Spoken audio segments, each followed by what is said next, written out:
My dear friends, my dear brothers and sisters, my dear good people of God, today is November 30, 2024, and today we celebrate the feast day of Saint Andrew. Our gospel for today is from the beautiful and the wonderful account of the Gospel of Matthew, chapter 4, verses 18 to 22.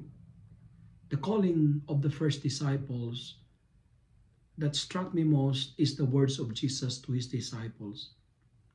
I will make you fishers of people. And I think this is our mission, to become not only fishers for people, but to be fish for others. To be fish means to be food for others, to be life for others, to give life to others.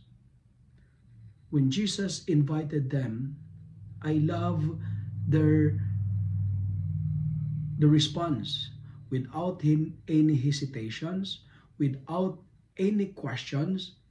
They left immediately their boat, they left immediately their family, and they followed Jesus. But friends, like these first disciples of Jesus, are you willing to leave your comfort zones in order to bring comfort to others?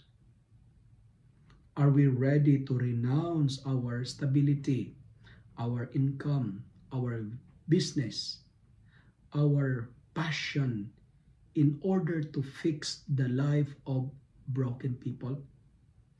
Are we willing to give our life as fish for others?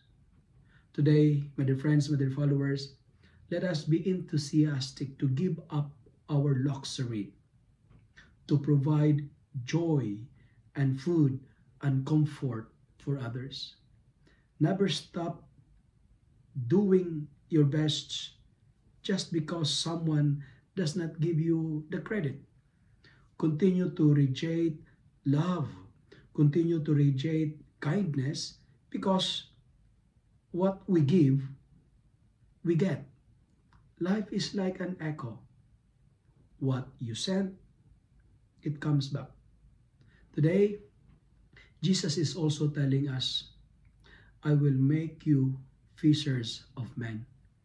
But by the way, we are not only invited to be fishers of men, but also fish for men.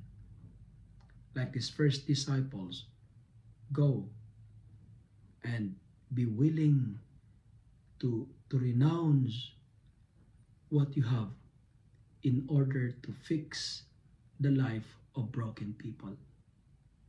If you love and like this reflection, kindly share it with your friends, share it with your family, make the Word of God viral so that many will be blessed. Amen.